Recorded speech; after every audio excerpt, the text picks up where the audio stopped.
Good evening. Crossrail was first proposed to Parliament in 1941, but it's fair to say it's not been a smooth journey. Over the years, plans have been put forward and also cancelled. But this £19 billion project was finally given the green light over 20 years ago.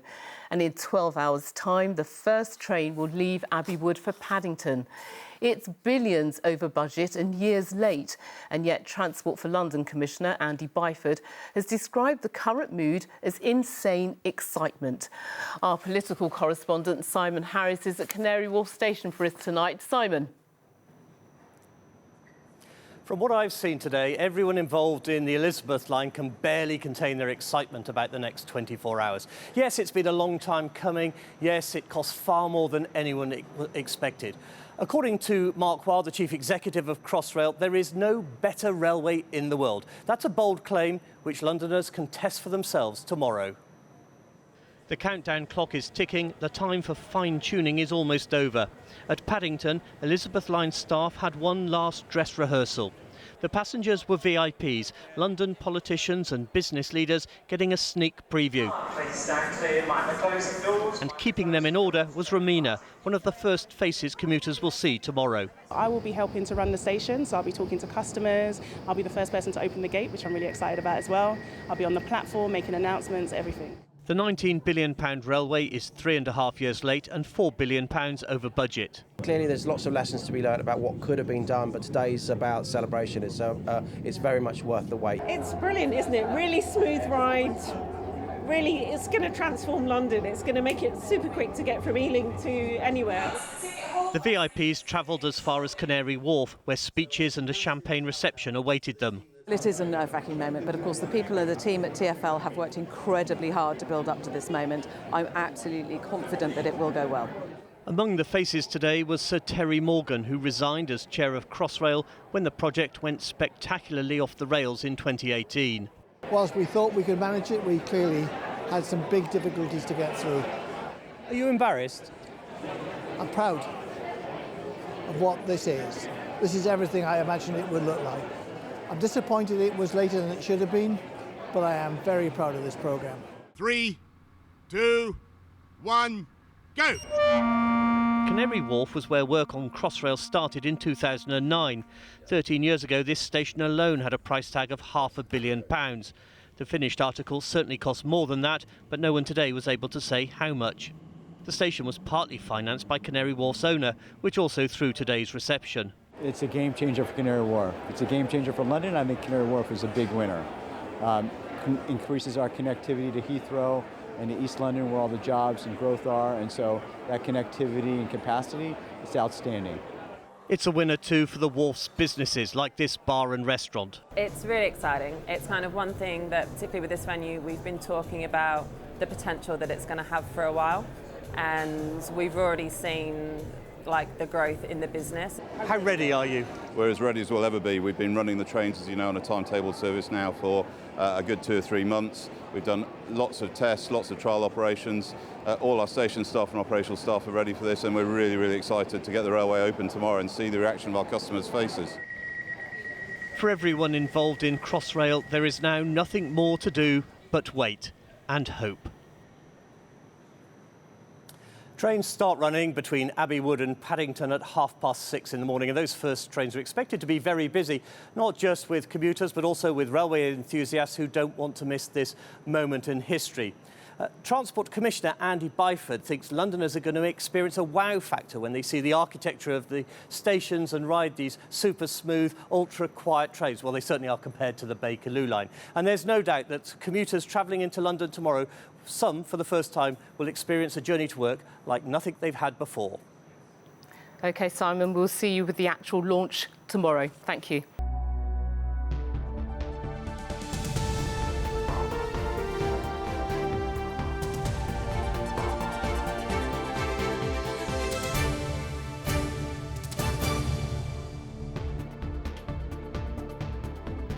Tonight, ticket to ride on the multi-billion-pound train service. Excitement on the Elizabeth line. Yes, it's late. Yes, it's very over budget, but finally, Crossrail is here. We're on the first train! It's just so cool to see it actually finally be here. It's just wonderful. I'm live at Farringdon with TfL's commissioner and the workers keeping the Elizabeth line on track. Crossrail 1 is done, but what about Crossrail 2? Is there any money left to keep connecting the capital? Also on the programme, the West Ham defender Kurt Zouma pleads guilty to kicking and slapping his cat. Plus, if you had to get rid of 3 Wembley Stadiums worth of mud, where would you put it? Sally will be there to explain. Good evening. There were queues for the trains this morning, but the right kind of queues. Londoners and others from further afield keen to be the first passengers on the Elizabeth line. And they were the first of hundreds of thousands today, experiencing the bigger carriages, cavernous stations and speedier trains. The first train left on time at 6:33 a.m. or several years late, depending on your point of view. Either way, this is a huge day for London, decades in the making. Following every bump in the track of that sometimes tortuous journey, including a false alarm this morning, was our political correspondent Simon Harris, who is going to start our coverage for us this evening. Simon. Good evening, Duncan from Farringdon. London's Transport Commissioner Andy Byford admitted to me this morning he was nervous, and with good reason. For months he's been saying that the launch of the Elizabeth line must be flawless. In effect, he staked his reputation on it. I think tonight he'll be breathing a very big sigh of relief. The dedicated and the determined weren't put off by an early start. 6 o'clock in the morning and a crowd of eager enthusiasts gathered outside Paddington Station with one aim. What, the first train? I've been here since midnight, half 12, midnight. The Mayor wasn't going to miss this either. Sadiq Khan chatted to waiting passengers. Be honest, you're making history. Among them, Josh, an excited 11-year-old from Ealing. It's just wonderful. This new line is big and you've got huge tunnels and huge trains. As the clock ticked towards 6:30, the station gates were opened and the first trainload of fare-paying passengers began their journey into history. They made their way down 2 flights of escalators to Paddington's Platform A. The moment had arrived. Train now approaching. It's your first Elizabeth line service from Paddington to Abbey Wood via Canary Wharf. TfL knew the Elizabeth line's launch train would be busy. After all, Londoners have waited a long time. This first train might be running approximately 3.5 years late, but for everyone on board it's a moment to celebrate. TfL had promised a wow factor, but would it deliver? Sensational. Utterly sensational. My girlfriend's a really big train enthusiast, so yeah, I'm here to support her and all the other train lovers of London. We left Paddington, 12 minutes ago and we're already at Whitechapel, so already the speed is just crazy, and obviously if you're working in London or going somewhere, it's super, convenient. The Mayor and his Transport Commissioner couldn't have been happier. The Commissioner deserves credit for many things, but he's turned us all into train spotters, and it's a wonderful thing. Even the government, which has been critical of the Mayor over the budget-busting delays, wanted to move on. Lessons learned from this project is really, really important, but it's time now to look to the greatness that is the Elizabeth line. But there was one small hiccup during the first morning rush hour when a smoke detector at Paddington triggered the fire alarm.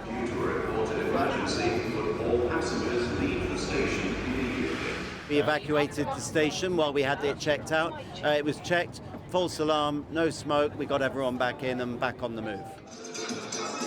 Woolwich commuters were greeted by dancers. This will not be a regular feature of the Elizabeth line. 3, 2, 1. Yay! For many Londoners, Crossrail couldn't come soon enough, and nowhere more so than Abbey Wood. It's going to transform the area. I think the whole regeneration programme is definitely going to work for Abbey Wood, and it'll put Abbey Wood on the map as well. And the Elizabeth line could create a new property hotspot. You can still pick up a 2-bedroom flat round here for less than 250, which is a lot of money, but compared to the rest of London, it's still quite cheap. But I think with the increase in demand is going to push the prices further up. After the chaotic excitement of the first trains, the rush hour calmed down, allowing commuters to check out the new service. It cuts my journey about 15 minutes. Yeah, at the moment I work in Canary Wharf, so it's really good. We're just doing a trial day to see if it makes much difference to our commute, because we're coming from Dartford, so the connections may not work so well, but hopefully they will. Crossrail took more than 20 years to arrive, but it is finally here. The Elizabeth line connects east to west London, but what about north to south?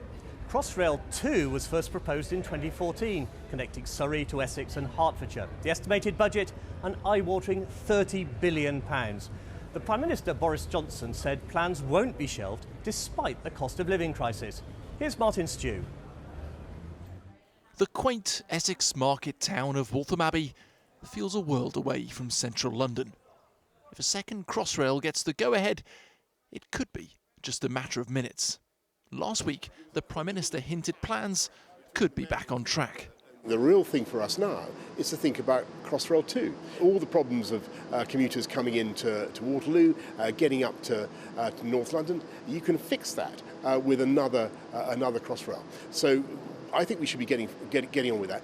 Whilst the Elizabeth line connects the west to the east of London, Crossrail 2 would go from the north down to the south. That would connect Essex and Hertfordshire with Surrey passing directly through the city. In 2014, it was estimated the project would cost £30 billion and create 60,000 construction jobs. Not to mention increase interest in towns on the line. It'd be amazing for the area. The transport links in Waltham Abbey is probably the weakest part of Waltham Abbey, so being able to get straight into different parts of London would be amazing. Travel agent Gay Borland says it would help get business moving. Oh, it'd be brilliant to have fast connections into London, especially from Broxbourne and Waltham Cross area. People come to the Lee Valley Park, to the Olympic Park, regenerate Waltham Abbey, hopefully, bring a lot more people here. But with the cost of living crisis, who is going to pay? Well, Battersea Power Station opened recently at a cost of £8 billion, and that was funded by local business rates and property developers themselves. But a project the size of Crossrail 2 is unlikely to raise enough funds, so money would need to come from central government or TfL, and the latter have already been bailed out to the tune of £4.5 billion to make up for lost revenue during the pandemic. No wonder the Transport Secretary was less bombastic than his boss. I have stepped in to safeguard land to enable the project to be able to happen. Of course, Transport for London, TfL, would need to be in a position to fund that, and I think they probably have other priorities in the immediate future, but let's see. £2.50. Those who know money talks aren't banking on it happening quickly. Are you holding your breath that it's going to happen anytime soon? I don't think so. Not the way economic climate at the moment. No, I can't see it happening, really. There's too many other things to worry about, isn't there? So despite the Prime Minister's positivity, there is a long journey ahead and potentially an even longer wait. Martin Stew, ITV News. Well, this has been a big day for a lot of people, and the Transport for London Commissioner Andy Byford is certainly one of them. He predicted the mood today would be insane excitement. Andy, have you calmed down yet? Just about, Simon. It's been quite the day. It's been an historic day. We've been absolutely overwhelmed by the customer reaction. People have come into this fabulous railway in their tens of thousands. Already, by 5 p.m, we've had 140,000 people ride through the central section, 250,000 overall, and the overwhelming comment has been, wow. Is that more people than you expected? Well, I'd say it's about what we were expecting, probably slightly more. It's just been incredible. I mean, I was at Paddington this morning for the first train, 6:30 this morning, to be met immediately by a massive crowd of people who were just dying to ride and be on that first train. So it's been really fun actually testing people's reaction. No, I mean, Las Vegas, Denmark, Hong Kong, Germany, France. It's been an international experience. You had the fire alarm at Paddington. Not part of the plan, but didn't worry you too much? No, not really. We think it was probably some dust got into the detector. Safety first as ever. We asked everyone to leave. Fire Brigade did their usual great job. We were back on the move very quickly. Momentous date, May the 24th. 1 month from now is also very important, June the 24th. That's when your current funding agreement with the government for Transport for London runs out. You and the Mayor have got a lot of serious talking to do with ministers to make that work. How's it going? We do. So that's absolutely job number one for me now. In just 1 month, here we go again with funding. Now, as I always say, very grateful for the £5 billion of support we've had from government to date. But now we need to get that long-term deal sorted out. We just had our credit rating downgraded, and we just can't plan properly if we don't have that long-term deal. So we're already starting the negotiations. I think it's going to be tough, but we're absolutely determined to strike a fair deal with government. Give me 3 years capital funding, and we can do more of this kind of thing. We've talked about Crossrail 2. Is it really a pipe dream?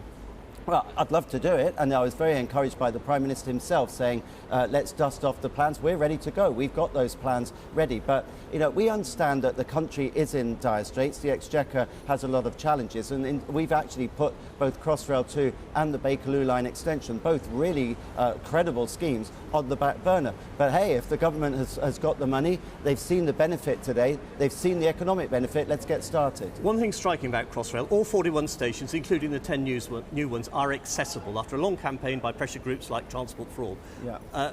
Disabled people don't just want to travel on Crossrail, they want to travel on all your lines. Absolutely they do, and I don't think you can be proud of a transit system until and unless it is fully accessible to everyone. So we're making good progress on what you might call the classic underground. We're already up to 100 stations, that's around a third of them. Harrow on the Hill, very difficult station, was completed just a few weeks ago. So this is great, this is the way of the future. I'd like to see the whole London transport system brought up to this level of accessibility. Well, Andy, thank you for joining us here at Farringdon today, and congratulations. Thank you. Right, we'll be back a bit later when I'll be joined by the man giving Oyster card tutorials by royal appointment, and I feel like I've come to the end of the earth here, and all in the name of glorious mud. I'll explain all very soon. OK, let's go back to our top story now and the opening of Crossrail. Duncan, it's been a momentous day for this project. The Elizabeth line officially opened today. Let's bring you up to speed. The first train from Paddington set off at 6:33 a.m. this morning, arriving into Abbey Wood just 28 minutes later. More than 140,000 passengers have travelled through the new central section before 5 p.m. this evening. Well, I'm joined now by Olga Konopka, who's been an engineer here since 2013, and Kofi Dua, the customer support assistant to the Stars. Kofi, first of all, last week you met the Queen, you showed her how to use an Oyster card, I think. Tell me about it. Yeah, it was such a memorable day. Not many people get to meet the Queen, let alone show her how to use the ticket machine, let alone on top of an Oyster card. It was a very iconic moment. So what did she say to you? Just, so just how people top up the Oyster card and where can you travel to? I said you can travel on our services all the way to Abbey Wood. And I think your mum was quite excited, wasn't she? Mum was very excited. She's been telling everyone, all the neighbours, all the family members, everyone. She's very ecstatic. Now, Olga, you're an engineer. You've been working on this project for 9 years, I think. Does this mean the end of your career at Crossrail? I think it's just the beginning of my career as a whole, but on Crossrail we're slowly winding down, obviously. We've delivered the rail in its amazing glory today, and I think from here on, for me anyway, it's on to new things, but as a Crossrail rep, we're still slowly handing over last So how did bits. you get into it? Because I think you started off in a very different form of engineering. Yes. So I started engineering on a very minute scale. I used to make jewellery. And after finishing my degree, a crafts degree, I started working for a jewellery company, but it just didn't feel like enough. I wanted something that would really cement a legacy for me, and I think this is, what a way to do that. It's a great thing for your CV. Yeah, absolutely. I think my CV is going to include my image with the Queen as well. Yes, because you also met the Queen like Kofi. What did you say to her? She asked, Andrew Byford introduced me as someone who worked on the tunnel boring machines, so I told her about my work in Farringdon as well, where we've got 2 TBMs buried, and she was quite interested in that. Asking about the cost, actually. So we've told her that we recovered as much as can be recovered, and the rest, unfortunately, has to stay. Did she seem reassured by that? Yeah, yes. Tunnel boring machines, I mean, that was a big part of this project, wasn't it? It was, yes. It was, so I feel I got relatively lucky. I started work on Plumstead Depot, where we had the 2 special machines which were boring through the chalk. And the ones boring through here has been the ones boring through clay. As a whole, it's an amazing experience, it certainly has been for both of you. Kofi, very quickly, you were down on the platform, I think at Tottenham Court Road today. Yes, what was it like today? Who were you dealing with? Magnificent seeing all the customers finally get to see the brand new Elizabeth line. It was just ecstatic. Finally, the longer-awaited project is finally over, and customers can finally see this magnificent line and what we've been working on the past few years. Kofi, Olga, thank you very much for joining us here at Farringdon tonight. And that's it from us at Farringdon Station, but we're going to cross now to Sally Williams, who's in Essex. And Sally, I think, still standing on Crossrail ground. Good evening. Finally, Sue Gray's report has been published and it doesn't skimp on details. Officials drinking so much they were sick, karaoke and Downing Street cleaning staff abused. Much of this, remember, when Londoners were following strict lockdown rules, unable to see friends and family. Boris Johnson said he took full responsibility but insisted he should stay in Downing Street. The Met Police, meanwhile, are coming under pressure to reopen their investigation. Here's our political correspondent, Simon Harris. For months, Boris Johnson's mantra has been wait for Sue Gray. Today, the waiting was over. Shortly after the senior civil servants report into Downing Street parties was published, the Prime Minister offered this to MPs. I take full responsibility for everything that took place on my watch. Sue Gray's report included photographs from November the 13th, 2020, which ITV News revealed earlier this week. The Prime Minister could be seen proposing a toast to a senior aide who was leaving. But why drink with staff during lockdown? I briefly attended such gatherings to thank them for their service, which I believe is one of the essential duties of leadership. Sue Gray's report says on one night in June 2020, excessive alcohol was drunk. One person was sick, and there was even a minor altercation between two people. It's clear from what Sue Gray has had to say that some of these gatherings then went on far longer than was necessary. But the Prime Minister's opponents were unconvinced by his accounts. That report lays bare the rot that under this Prime Minister has spread in Number 10. And it provides definitive proof of how those within the building treated the sacrifices of the British people with utter contempt. Can the Prime Minister look the British people in the eye and name one person, just one person, he cares about more than himself? The report also revealed a lack of respect and poor treatment of security and cleaning staff. That angered MPs on all sides of the House. One of the things I was very troubled by was the language that was used towards the custodian. Any rudeness towards a member of staff is absolutely inexcusable, and I want whoever was responsible to apologise. We also saw today photographs of the Cabinet Room gathering in April 2020 when the Prime Minister was presented with a birthday cake. He and the Chancellor were both fined by the police. They were the most fined workplace in the whole country, with 126 fines, and it's not acceptable for junior people to take the can, to carry the responsibility for the Prime Minister. He must resign. Sanam is a GP from South London who was unable to be with her father when he died in June 2020. I feel like I don't even feel angry anymore. I just feel like I have no emotions towards what the upper leader had done. I just feel like probably they did not put themselves in our place when they were doing it, or they feel they're different to the general public. Sue Gray's report concluded the public have a right to expect the very highest standards. What happened fell well short of this. Simon Harris, ITV News. Good evening. After 6 months of waiting for the Sue Gray report into Downing Street parties, there was always likely to be a hangover the following day. Boris Johnson's neighbouring MP, David Simmons, withdrew his support for the Prime Minister earlier, and fellow Tory, Basildon MP John Barron, joined him. It didn't stop there. The Wimbledon MP, Stephen Hammond, handing in a letter of no confidence. As for the Met Police, the acting commissioner, Sir Stephen Howes, responded to criticism of his force's investigation this afternoon. He described its work as proportional, careful and impartial. Our political correspondent Simon Harris has the latest. John Barron and David Simmons are not seasoned Boris bashers. Barron, the MP for Basildon and Billericay, was a Brexiteer. Simmons' Ruislip, Northwood and Pinner constituency is next door to the Prime Minister's, but both have now decided he must go. A week ago, Mr Simmons hinted that he might withdraw his support for the PM. We need to ensure that we've got the leadership in this country that we need to address the challenges that we face. And the investigations that are going on in Parliament will help to address that. And that will answer that question for me when I see what the evidence is. Now he has seen that evidence. David Simmons didn't want to talk to the media today, but he released a statement which suggested voters in his West London constituency have also had enough of Boris Johnson. Mr Simmons said, having reflected on what he said and the views of constituents and my Conservative association, it is clear that while the government and our policies enjoy the confidence of the public, the Prime Minister does not.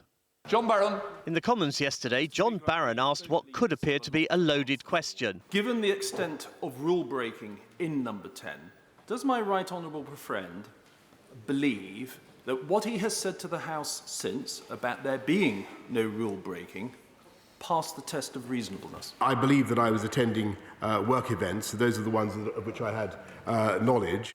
In his statement today, Mr Barron accused the Prime Minister of knowingly misleading Parliament and said a shameful pattern of misbehaviour had been revealed. He added his repeated assurances in Parliament that there was no rule breaking is simply not credible. Stephen Hammond's decision to submit a letter of no confidence in the Prime Minister is less surprising. The Wimbledon MP has been critical of Boris Johnson for months. Today, on his website, he said, "All I can do as a backbencher is speak out and submit a letter." At City Hall, the London Assembly got the chance to ask London's acting police chief why some parties at Number 10 led to fines and others didn't. One of the things we had to decide was, is this gathering, is this event work-related or not work-related? And that was an important question asked. The Prime Minister was in Parliament today celebrating the Queen's 70-year reign.